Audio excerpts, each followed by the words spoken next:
In today's lesson, we're going to extend our knowledge of exponents and radicals that we learned in previous lectures. So it's a good thing to start with maybe a little quick review of some things that we've learned before and how you'll maybe see some things applied a little later on in this lecture and a little later on in this unit. So I'm going to take a little time. I'm going to move over to another page and discuss some of the things that we've seen in the past. Now, if you recall, we dealt with exponents in previous lecture, and we've also dealt with radicals in previous lectures. And so I just want to kind of quick review here, and I'll just use some generic terms. So if I take, say, just a general radical, excuse me, and we know that in a lot of cases with the square root in that little niche there's an understood 2, but let's just call it an n for right now. What we're going to see is that that value in the little radical corner can be any value. Now we've used it as a square root in many cases because we were dealing with quadratics, but in general it's just whatever root we're dealing with. Now on the other side of this, if we raised a value and use an exponent, of course we call that exponent a power. Now if the exponent which represents the power is the same as the root, then these two values can cancel each other out. So let's take a look at a couple of examples that we've used before in quadratics. So for example here, if we had the square root of 4, now more specifically we know this is understood, but there's a 2 right there, and of course that represents the root. Now what we're basically doing here is our square root, 4 is the same thing as 2 squared. And so since we have a power and a root that are the same, those can cancel each other out. Okay. Now that's a very important distinction here that we're going to use later on. And so of course this just equals to 2. Now that's when we should be more comfortable with a power of 2 because of the quadratics that we've already solved. But roots and powers also have the same canceling out effect if they're higher than a 2 as well. So let's just take, for example, the cubed root of 8. So that 3 in the radical represents a cubed root. 8 can technically be rewritten as 2 to the third power. And of course, the root and the power are the same now. So in this case, they will cancel out, leaving us just 2. And then lastly, we could do something like the fourth root of 81. Now the fourth root of 81 can actually be rewritten, and 81 can be written as 3 to the fourth power. And again, the root and the power cancel each other out, leaving just a 3.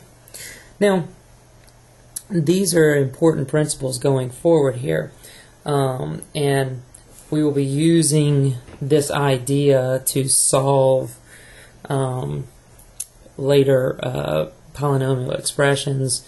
Obviously we've used the square root to help us solve quadratic expressions, quadratic equations, but we'll be moving up to cubic and quartic type equations as we move further into this unit. So those are some good understanding to keep that in mind. Now let's go back to the notes and let's see how we're going to just introduce this to start. Basically what we've got here is that because a root and a power cancel each other out, you can actually rewrite radicals in terms of an exponent or in terms of a power, and you can rewrite powers in terms of an in terms of a radical. Now depending on which one you feel more comfortable dealing with or what the problem needs in any given problem, you will need to be able to rewrite back and forth. So let's just look at a generic rewrite here. For example, if we look at this first sample, the square root of a, if we look at that a little bit more closely, there's two understood values going on here. First of all, the square root is understood, and a is being raised to the first power.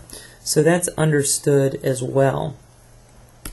So basically what happens here is the 2 cannot cancel out the 1. In order for the exponent and the power, the power and the root to cancel each other out, they have to be exactly the same. So this is a situation where we can't cancel anything out, but you can rewrite this. So let's take a look at the rewrite. Now keep in mind that this 2 represents a root, and that 1 represents a power. And so what we can say is that this can be written in terms of an exponent. And it just so happens that the exponent now is in fractional form. And if we look at this a little closer, the power from the original radical goes on top, and the root goes on bottom. Now, if you remember the definition of a rational term, a rational number can be written as a fraction, and so we call these rational exponents. They don't have to be a fraction because whole numbers are part of the rational number group, but a lot of times we call rational exponents because they are fractional terms. Now, if we look at the remaining examples that we have here, we have a cubed root and a fourth root, and of course the a in general is raised to the first power. Now, in many cases you would see it in a little bit of a different form here. Now, technically, if I did this, we know that the 2 root and the power of 2 are going to cancel each other out. But if I was going to do this as a rewrite, this would technically be 2 over 2, which is 1, which is a to the first power, which is just a. So you can see that in previous examples when we canceled those out, that it just simply led to the a value. Now you can see how rewriting it as a rational exponent gets us to the same place.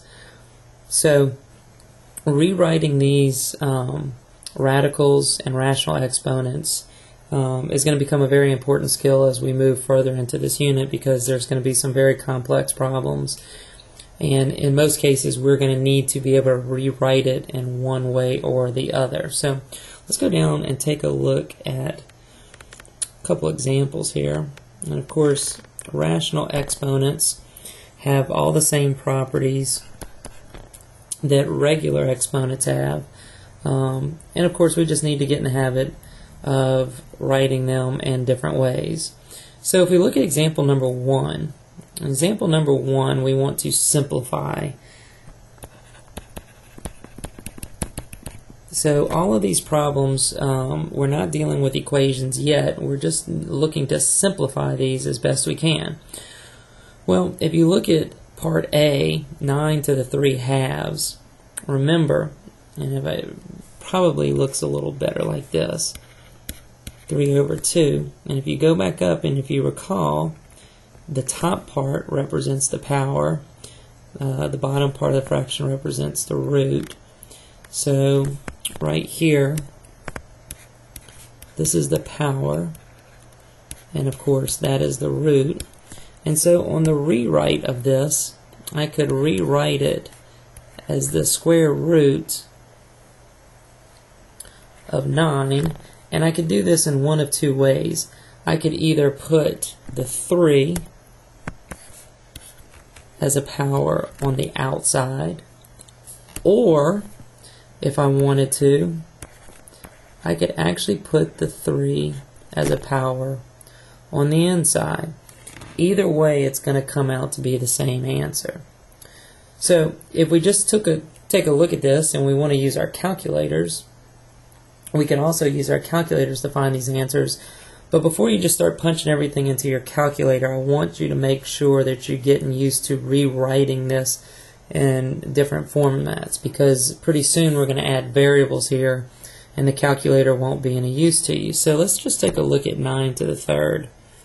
So if we look at 9 to the third, you say 9 raised to the third power, that's going to give us 729.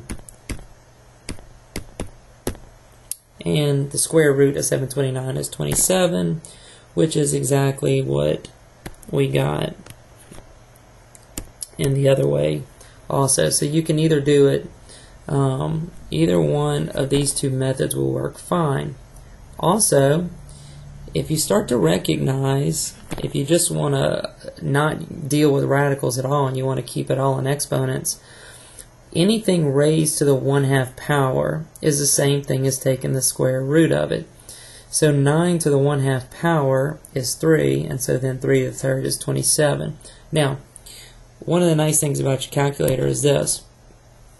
If I just wanted to go straight here, I could go 9 raised to, and I could do 3 divided by 2 and hit enter, and I've raised it to the 3/2 power, which gives me 27. Now that's a quick, easy shortcut when you're only dealing with numerical expressions, but keep in mind here that as we go further into this lesson that you're going to be dealing with variable expressions as well, and not always numerical expressions. So keep that in mind. Now, if you look at part B, we are raising a numerical value to a negative exponent, and of course anytime you raise something to a negative exponent, you can rewrite that as a positive exponent when you flip it with the 1. So you would want to start off this way by putting it under 1 first, and of course the top method goes radical. So you can see here we've chosen to use radical method, and then of course the bottom one, which gets us the same answer, does it by rational exponent. So you can deal with roots and radicals, or you can deal with rational exponents, whichever way you feel more comfortable. So as we go forward, you're going to be getting into much more detailed problems that will allow you to choose which method you like best. So if we go down to the first sample problem, go ahead and pause the video at this point, and you can work these two sample problems and then come back and see the solutions for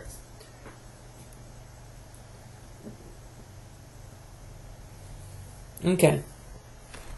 In part A, I'm just going to go ahead and choose to rewrite this as a radical. And so when I rewrite this as a radical, the denominator, and of course it probably looks a little better when I write it like that. Now, the one thing that you've got to be real careful about is when you're writing this, make sure your fraction looks like an exponent. So it's 5/2. If you write your exponent too big, you can quickly make it look like a mixed number and lose sight of the fact that the 5/2 is actually an exponent. It's a rational exponent and not making this number a fraction. So be very careful not to do that. Okay, and so I see that happen a lot, and students will just actually fake themselves out when they actually know what they're doing. So I'm going to take this, and if you recall, the bottom part, the denominator of the rational exponent is the root. So I'm going to rewrite this as the square root of 16, and then of course I'm going to raise that to the 5th power. Now if I chose to put the 5 in with the 16, that's fine as well, but the square root of 16 is a number that I know, which is 4 to the 5th now. And if you don't know 4 to the 5th off the top of your head, that's okay at this point. You can just use your calculator and come out with 1024 as your final simplified answer. So Now, if we look at part B, we have a rational exponent that is negative, so the very first thing that we need to do is we need to write this in terms of a positive exponent. And again, this is practice to get you rewriting more than it is to punch into your calculator, so don't just go straight to your calculator at this point. Let's go ahead and practice rewriting this. So it's going to be 1, and this is going to be the cubed root of 64, and then the cubed root of 64 is 4, and then we have the squared part as well, and that's going to leave us 1 over 16 as our final answer. And so those are just some basic simplification problems using the rational exponents and radicals for this. So if we go down a little bit farther, we can now see how this might come up in solving something. So you can see here we have some equations with equal signs. If we start with equal signs, we have to finish with equal signs. Now, let me make a quick point here. Now that we're moving on beyond just quadratics. If you remember, when we had the square root function, and we took the square root of both sides, we always had 2 solutions there. And so the degree told us the number of solutions in any particular problem. And so when we took the square root of both sides, we ended up with the plus or negative. Now, in this particular case, I'm not going to go into that much depth about the solutions. We'll get into that detail a lot more later. But it should be noted at this point that if you're dealing with an even exponent, so if your exponent is an even number, you are going to get a plus or minus value,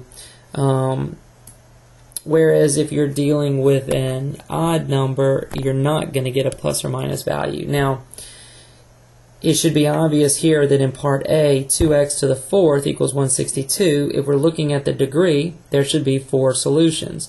And of course, as we scan down and look at the answer, x equals plus or minus 3, we only end up with 2 solutions here. Well, that's because those are the only real solutions that we have at this point. And of course, at a later point in time, we'll discuss in more detail what the other 2 solutions would be, how we would find them, and where they would come from. Same thing with part B. You can see we have a cube in there, and so it would, the degree being 3, we would have 3 solutions, and of course the final answer only has 1, and so we would need to deal with that situation a little bit later. For this point in time, all I'm really worried about you doing is understanding how to use these type of principles of a radical with a cube or a quartic to actually solve the problem. So that is the only thing that we're trying to get across right here. So you can look at example number 2. The very first thing that we need to do is we need to isolate the term that has the exponent. So in this case, it's x to the 4th. Then we can take the 4th root of both sides, and then of course we can just punch that in our calculator to get the 4th root of 81. And if you look at part B, this is just like we dealt with in completing the square, except it's got a cube, so we want the term with the exponent isolated, and then we can take the radical or the root of both sides to come up with the final answer. So go ahead and take a moment to try sample problem number 2, part A and B, using the principles that you learned from solving quadratics in the previous quadratics unit.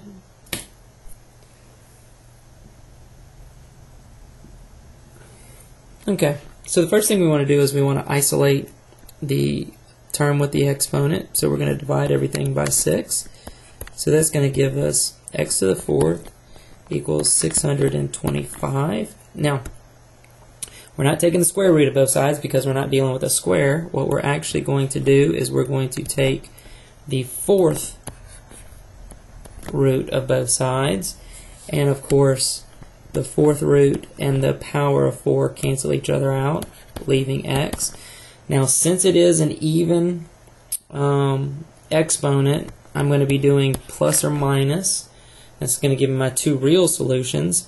So the fourth root of 625, if you go and punch that in your calculator, and I'll show you how to do that now. It's very simple. If you look at the caret sign, you can see right above the caret sign we have an n in that little area of the radical. So I'm going to hit Control and then the caret sign. And now I have a place to put both my root and my number. So I'm going to put fourth, and then I'm going to tab, and then I'm going to put 625, and then enter. And then, of course, you can see that the answer there is 5. And so at this point, that's all I really want you to worry about. We'll get into real solutions and imaginary solutions with these types of problems in a later unit. I just want you to get comfortable when you see an exponent or a power, being able to use the opposite root to eliminate it. So if we look at part B, we have x plus 1 to the third power equals 18. Now this entire expression that's being raised to the third power is already isolated, so I can actually go ahead, and this time again I'm not taking the square root, but I'm actually taking the cubed root, because I want the cubed root to cancel it out, and of course I have to take the cubed root of both sides. So the cubed root cancels out the power of 3, leaving me x plus 1 equals the cubed root of 18. And then, of course, subtracting 1 from both sides. And since it's an odd power, it's not a plus or negative, it's just going to be a positive value. Now, again, I want you to get in the habit, and I know it wasn't like this up here in this example, but I do want you to get in the habit of writing that number in front of the plus sign or the plus or minus sign if we're going to use it. So when imaginary numbers pop up again later, we're writing our complex numbers in the right form. Now, it's very important that you can either leave this as an exact value, or if you like, you could go in and you could take the cubed root of 18. Excuse me. Your calculator probably will not do that. I'm going to put a decimal point in there to get it a decimal point, and then of course we can subtract 1 from that and get a decimal answer, and so that's 1.62 roughly. So we could also say that this was 1.62, which is an approximated or rounded answer. More than likely, I'm going to have you put your answer in exact terms, but we're getting to that point in the year where you need to be able to see the directions and recognize the different ways that we want your answers. So you may ask for it in exact, or we may ask for it in rounded form. So you need to be paying attention to that. Okay, and that concludes our lesson.